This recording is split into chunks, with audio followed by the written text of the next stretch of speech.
सुंदर वन जंगल में काले बादल छाए हुए थे। हवा तेज थी और हर पेड़ की डालियाँ कांप रही थीं। रानो चिड़िया अपने छोटे से टूटे घोंसले में बैठी थी। उसके साथ दो नन्हे बच्चे गुड़िया चिड़िया और कुकू चिड़ा थे। हे भगवान, ये बारिश तो थमने का नाम ही नहीं ले रही। हमारा ये टूटा फूटा घोंसला कब तक हमें बचाएगा? अम्मा, ये पानी क्यों टपक रहा है? मेरी पंखी तो भीग गई। अम्मा, मुझे ठंड लग रही है। तेज हवा का झोंका आया और अचानक टहनी से बना घोंसला टूटकर बिखर गया। तीनों भीगे पंखों के साथ जमीन पर आ गिरे। अरे, मेरा घर सब बिखर गया। बच्चों को अब कहाँ ले जाऊं? अम्मा, हमें डर लग रहा है। क्या हम अब बिना घर के रहेंगे? पास ही पेड़ पर बैठे कालू कौवा और गोरी कौवी ये सब देख रहे थे। देखो तो सही, गरीब रानो का घर भी पानी में बह गया। बेचारी अपने बच्चों को बारिश से भी नहीं बचा सकती। क्यों मेरा मजाक उड़ाते हो? मैं भी तो माँ हूँ, अपने बच्चों को बचाने की कोशिश कर रही हूँ। बारिश थमी नहीं। तीनों भीगते हुए एक झाड़ी के नीचे छुप गए। तभी घने अंधेरे से दो चमकती हुई आंखें उन्हें घूरने लगीं। अम्मा, वो देखो, चमक रही हैं दो आंखें। अम्मा, कोई हमें देख रहा है। वो कोई और नहीं बल्कि जंगल की खूंखार बिल्ली थी। उसके मुंह से लार टपक रही थी। वाह, कितने रसदार छोटे छोटे पंछी। आज तो मजेदार दावत मिलेगी। मेरे बच्चों की तरफ देखना भी मत, पीछे हट जा। तू मुझे रोक पाएगी? तू खुद तो एक नन्ही चिड़िया है। मैं तो एक ही झपट्टे में तुम्हें खत्म कर दूंगी। इतना कहकर बिल्ली छलांग लगाती है। रानो तेजी से बच्चों को अपने पंखों में समेटती है और पंख फड़फड़ाकर झाड़ियों के भीतर घुस जाती है। अम्मा, वो पीछे आ रही है, हमें बचा लो अम्मा। बिल्ली पंजे मारते हुए झाड़ी के पास तक पहुंचती है, लेकिन घने कांटों में उलझ जाती है। भाग जा, मगर याद रखना, अगली बार नहीं बचोगी। बिल्ली गुस्से में दांत पीसकर चली जाती है। रानो ने ऊपर आसमान की ओर देखा। बारिश अब भी टपक रही थी। हे प्रभु, मैं गरीब हूँ मगर माँ हूँ। मुझे भूख प्यास सहनी है तो सह लूँ, पर मेरे बच्चों को सुरक्षित घर और खाना दे दो। उन्हें ऐसे खतरों से बचा लो। अचानक पास की मिट्टी में एक चमकती हुई हरी मिर्च दिखाई दी। अम्मा, देखो, ये कैसी मिर्ची है? ये तो जादू जैसी लग रही है। सचमुच, ये कोई साधारण मिर्च नहीं। शायद भगवान ने हमारी सुन ली। रानो चिड़िया ने उस चमकती हरी मिर्च को सावधानी से तोड़ा। उसके हाथ कांप रहे थे, मानो उसमें कोई रहस्य छिपा हो। और कुछ देर बाद बारिश भी रुक जाती है। बेटा, ये मिर्च भगवान का दिया हुआ तोहफा है। हमें इसे संभाल कर बोना होगा। शायद यही हमारी नई उम्मीद है। अम्मा, इसे बोएंगे तो क्या सच में घर उगाएगा? पता नहीं बेटी, पर कोशिश किए बिना कुछ नहीं मिलता। मिर्च की खेती कर हमें इसे मंडी में ले जाकर बेचना होगा। रानो अपने बच्चों को साथ लेकर नदी किनारे पहुंची। मिट्टी नमी से भीगी हुई थी। उसने अपने छोटे पंजों और चोंच से गड्ढा खोदा और उस जादुई हरी मिर्च को सावधानी से उसमें बो दिया। अम्मा, मैंने ऊपर से थोड़ी मिट्टी डाल दी है। मैं पानी छिड़क दूं क्या? हाँ बेटी, पर धीरे से। ये कोई साधारण मिर्च नहीं है बच्चों, इसमें जरूर कोई चमत्कार है। रात बीत गई। नदी किनारे हल्की ठंडी हवा चल रही थी। आसमान साफ था और चांद की चांदनी खेत पर पड़ रही थी। सुबह होते ही रानो चिड़िया अपने बच्चों गुड़िया और कुकू के साथ उस जगह पहुंची जहां उन्होंने हरी मिर्च बोई थी। अम्मा, पेड़ निकल आया, और कितना बड़ा भी, और इतने सारे भी। सच कहा बेटा, ये कोई सामान्य पौधा नहीं, ये तो भगवान का वरदान है। रानो चिड़िया ने मिर्चें तोड़ी और एक लकड़ी की गाड़ी में भरी और उसे बेचने निकल पड़ी। जंगल के रास्ते में उसे एक घायल परी मिलती है। कोई है? मदद करो। रानो ने गाड़ी रोक दी और डरते डरते झाड़ी के पास गई। वहाँ एक चमकदार परी जमीन पर गिरी पड़ी थी। हाय राम, ये कौन? इतना चमकदार शरीर और ये पंख! ओह, ये तो परी है। बहन प्लीज मेरी मदद करो, मैं बहुत घायल हूँ, उड़ नहीं पा रही। रानो का दिल पसीज गया। उसने अपनी भारी गाड़ी की तरफ देखा, फिर परी की तरफ। हे भगवान, अब मैं क्या करूं? ये जादुई मिर्चें हैं, अगर मैं इन्हें पीसकर जख्मों पर लगा दूं तो? हाँ, यही करना सही रहेगा। बहन, अगर तुमने मेरी मदद की तो मैं कभी भी तुम्हारा एहसान नहीं भूलूंगी। रानो ने कुछ जादुई मिर्चें ली, उसे जख्मों पर लगा दिया। मत घबराओ बहना, जब तक मैं जिंदा हूँ तुम्हें कुछ नहीं होगा। धीरे धीरे परी का दर्द कम होने लगा। उसकी सांसें सामान्य हो गईं और उसकी आंखों में चमक लौट आई। तुमने मेरी जान बचाई है और इसका बदला मैं जरूर चुकाऊंगी। अरे ये कहाँ चली गई? मैंने तो मदद की थी, इतनी जल्दी कैसे गायब हो गई? काश कुछ कहे बिना ना जाती। रानो का दिल टूट गया। वो अपने आंसुओं को रोक ना पाई और भारी मन से अपनी गाड़ी को धक्का देने लगी। थकी हारी निराश रानो वापस अपने खेत की ओर लौट आई। हे भगवान, मैंने अपनी मेहनत की मिर्चें किसी की जान बचाने में लगा दी। सोचा था कि इन्हें बेचकर अपने बच्चों का पेट भरूंगी, मगर अब घर भी नहीं, खाना भी नहीं। अचानक खेत में एक अजीब सी रोशनी फैलने लगी। खेत के बीचों बीच परी फिर से प्रकट हो गई। अरे तुम तो जंगल में गायब हो गई थी। मैंने सोचा था तुम हमेशा के लिए चली गई। नहीं बहन, मैं कहीं नहीं गई थी। तुम्हारा दिल परखना जरूरी था। तुमने बिना लालच के मेरी मदद की, इसलिए अब तुम्हें तुम्हारे त्याग का फल मिलेगा। परी ने अपने हाथ में चमकती हुई छड़ी उठाई और जमीन की ओर इशारा किया। कुछ ही पलों में वहाँ एक 3 मंजिला हरा भरा घर खड़ा हो गया। हे परी बहन, ये सब तुम्हारी वजह से हुआ। मैं तुम्हारा ये उपकार कभी नहीं भूलूंगी। रानो, ये घर सिर्फ तुम्हारे लिए नहीं, तुम्हारे बच्चों और तुम्हारे नेक दिल के लिए है। याद रखना, सच्चा जादू हमेशा भलाई और त्याग में होता है।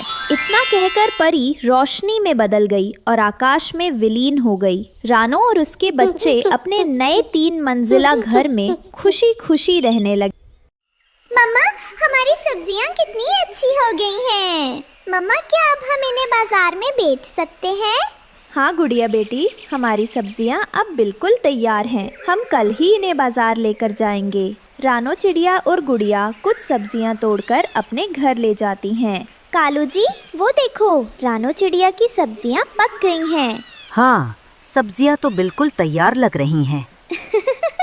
कालू जी, चिड़िया तो गई अपने घर। चलो हम चिड़िया की सब्जियां खाकर आते हैं। कालू और गोरी रानो चिड़िया के सब्जियों के खेत में चले जाते हैं और सब्जियां तोड़ तोड़ कर खाने लगते हैं। तोता भी दूर पेड़ पर बैठा अमरूद खा रहा था। उसकी नजर कौवों पर। दोस्तों, ये रहे हमारी आज की वीडियो के प्यारे सब्सक्राइबर्स के नाम।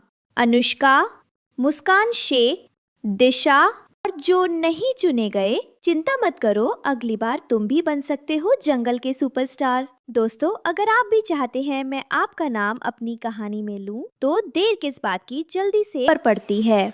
ये कौवे, ये दुष्ट कौवे कैसे रानो चिड़िया की सब्जियां बर्बाद कर रहे हैं। मैं अभी जाकर रानो चिड़िया को बता कर आता हूँ। तोता जल्दी से उड़ता है और अपने घर जाता है। हरियाली, क्या रानो चिड़िया यहाँ आई थी?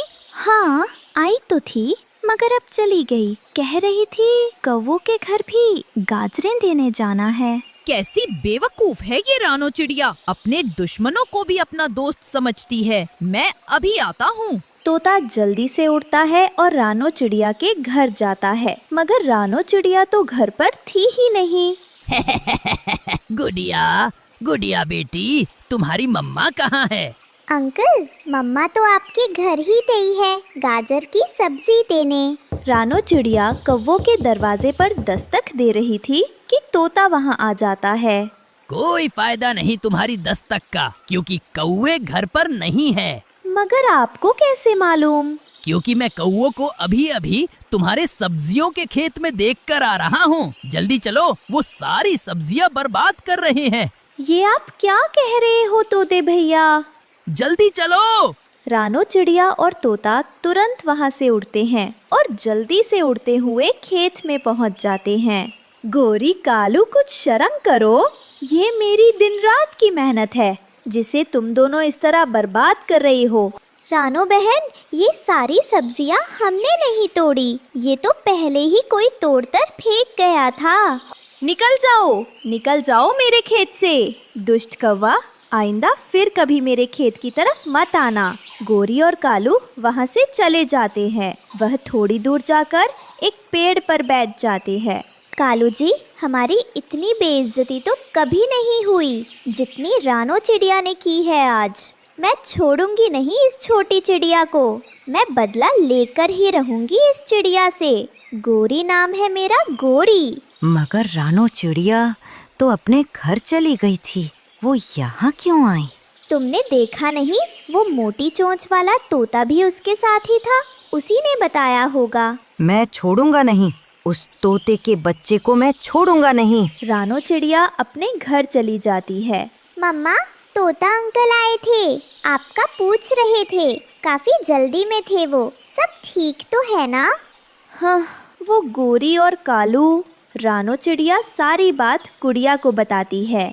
मम्मा, वो दुष्ट कव्वे रात होते ही फिर से सब्जियां खाने आ जाएंगे। उसका इंतजाम मैंने कर लिया है, आप चिंता मत करो। रानो चिड़िया और गुड़िया खाना खाती हैं। कालू जी, रात होने ही वाली है, उस रानो की सब्जियां तो मैं छोड़ूंगी नहीं। अब हम उसकी सब्जियां नहीं चुरा सकते। क्या? क्या मतलब? उसने अपने खेत में घंटियां लगा दी हैं, अगर हम गए तो वो बजने लगेंगी। कालू जी, आइडिया, अगर सब्जियां हमारी ना हुई तो उस रानो चिड़िया की भी कभी नहीं होंगी। गोरी कालू के कान में कुछ बताती है। हाँ, अब यही सजा होगी उस रानो की बच्ची की। रात हो जाती है। कौवा और कव्वे जहरीला पाउडर लेकर चिड़िया के खेत के ऊपर उड़ने लगते हैं और वो जहरीला पाउडर दूर से ही रानो चिड़िया की सब्जियों पर डाल देते हैं। अब आएगा मजा। गोरी और कालू जल्दी से उड़ने लगते हैं कि तभी गोरी कव्वे का पंख झाड़ियों में ही फंस जाता है। कालू जी, मुझे जल्दी से निकालो, ये ना हो कि कोई हमें यहाँ देख ले, जल्दी करो। निकाल तो रहा हूँ, क्या करूँ अब?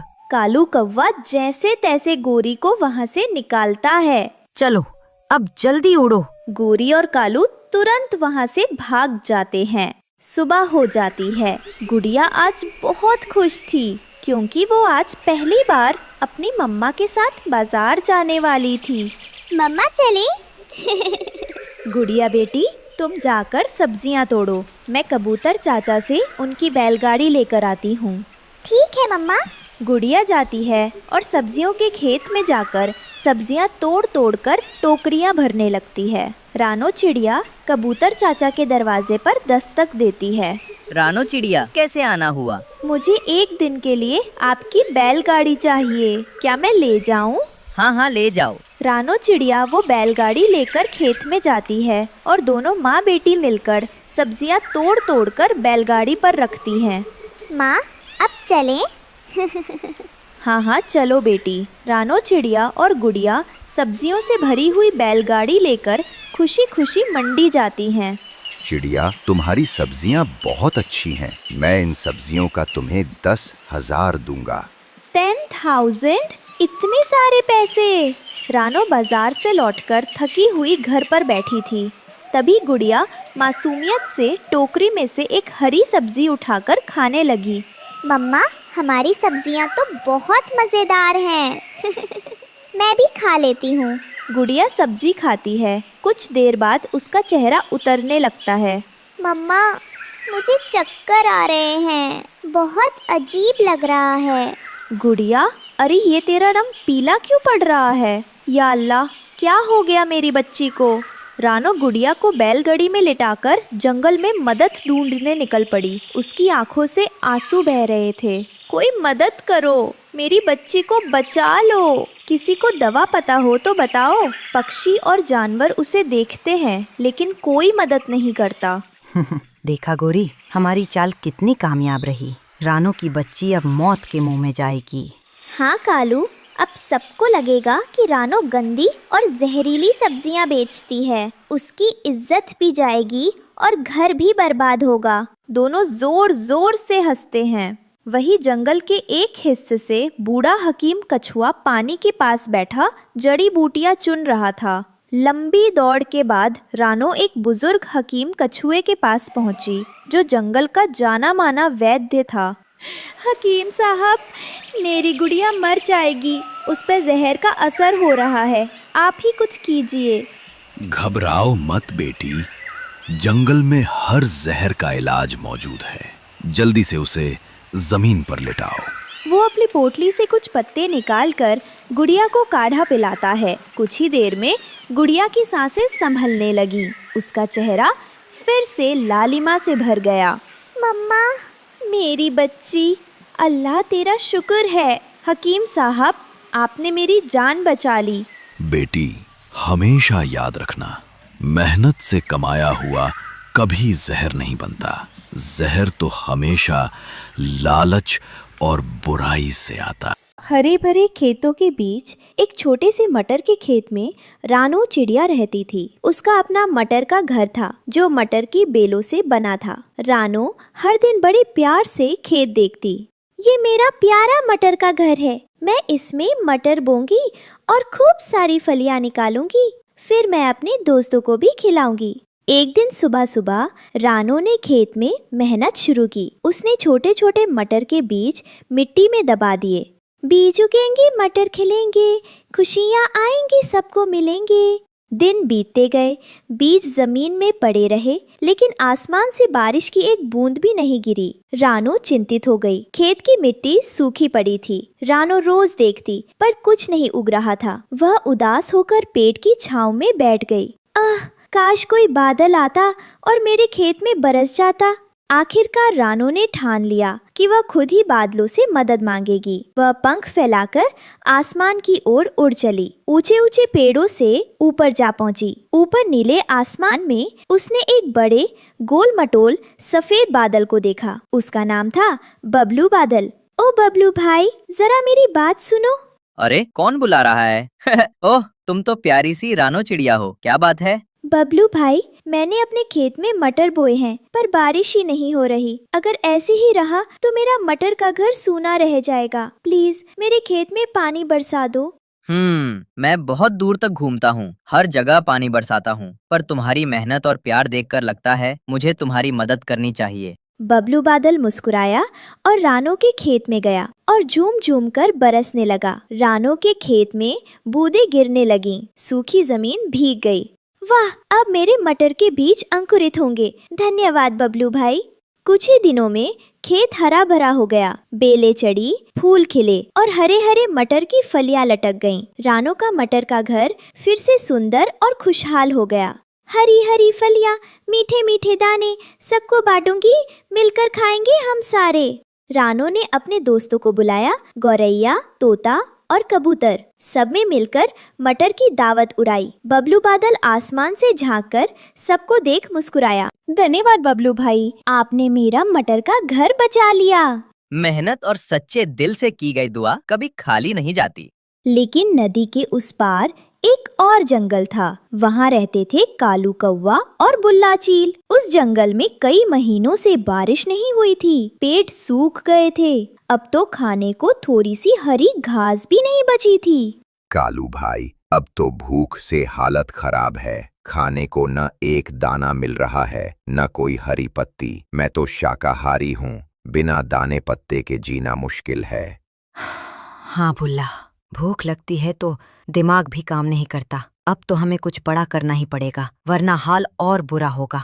तभी उनका साथी भूरा कौवा उड़ता उड़ता वहाँ पहुँचा।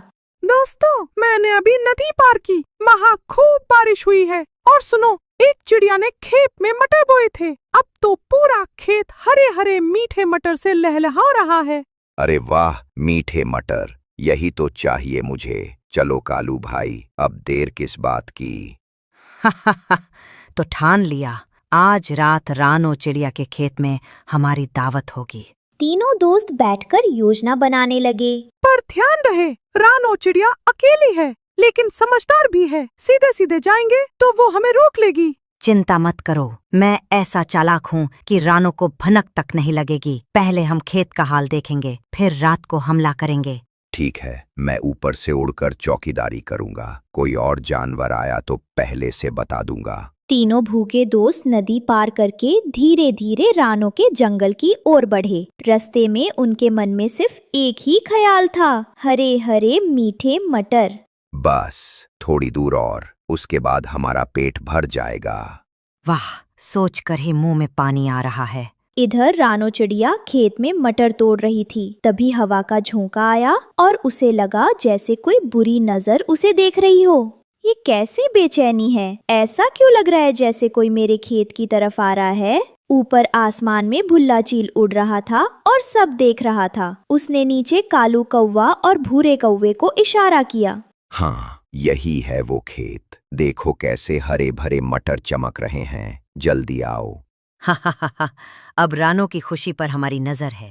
रात का समय था, चारों तरफ सन्नाटा फैला हुआ था। खेत में मटर की बेलें चांदनी में चमक रही थी। तभी नदी पार से कालू कौवा, भुल्ला चील और भूरा कौवा धीरे धीरे खेत की तरफ आने लगे। सावधान रहो, रानो को पता नहीं चलना चाहिए। बस जल्दी से मीठे मटर तोड़ लो, फिर मजे से खाएंगे। रानो चिड़िया ने पहले ही खतरा भाप लिया था। वो अपने खेत की रखवाली कर रही थी। जैसे ही पंखों की सरसराहट सुनी, वो सतर्क हो गई। कौन है वहाँ? मेरे मटर के घर के पास कौन आया है? कालू, भुल्ला और भूरा डर गए, लेकिन जल्दी ही संभल गए। रानो, हमें भूख लगी है। तुम्हारे खेत में बहुत मटर हैं, हमें भी चाहिए। हाँ रानो, कई दिनों से हमने कुछ नहीं खाया। बस थोड़े से मटर दे दो। मेहनत मैंने की, बीज मैंने बोए, पानी के लिए आसमान तक गई, और अब तुम चोरी करने आए हो? ये सही नहीं है। भुल्ला चील ने सिर झुका लिया। उसे शर्मिंदगी महसूस हुई। सच कहूँ रानो, हम बहुत परेशान हैं, लेकिन चोरी करना सही नहीं था।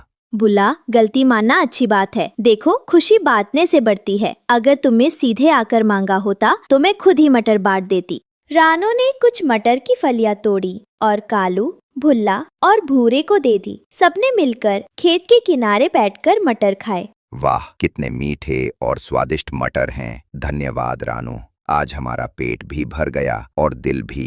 तुम सचमुच बड़ी दिलवाली हो रानो। अगली बार हम चोरी नहीं करेंगे, मदद मांगेंगे। उस दिन से रानो और नदी पार के पंछियों के बीच दोस्ती हो गई। जब भी रानो के खेत में मटर उगते, वो सबके साथ बांटती, और जब दूसरे जंगल में फल लगते तो कालू और भुल्ला रानो को बुलाकर दावत कराते। इस तरह रानो चिड़िया का मटर का घर सिर्फ उसका नहीं रहा, बल्कि सब दोस्तों की दोस्ती और प्यार का घर बन गया।